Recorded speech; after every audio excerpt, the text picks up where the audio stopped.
All right, tangent theorem 2.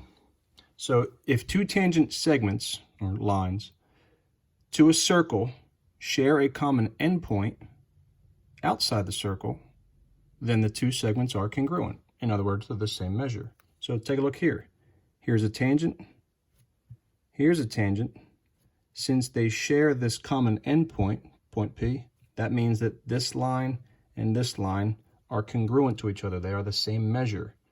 Therefore, in example 5, if this line is 12, this tangent line, then that means this tangent line is 12.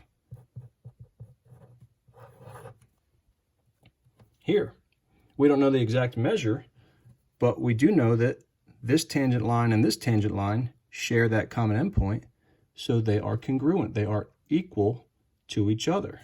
And so I can say 3x minus 6 is equal to x plus 10. And then I can solve for x.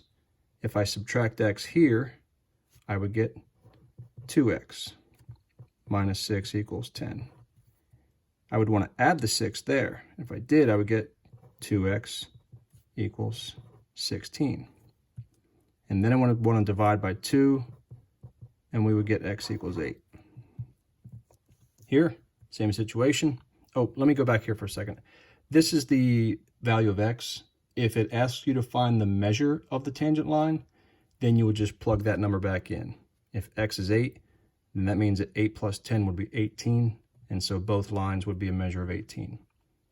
Okay, that third example, tangent line, share a common endpoint, so they are equal to each other, and therefore 4x plus 2 is equal to 2x plus 8, and you solve your equation, do your opposite operation, subtract 2x here, and it'll give me 2x plus 2 equals 8. Subtract 2, and you would get 6. Divide by 2, and you would get 3. And if you needed the measure, you'd plug it back in.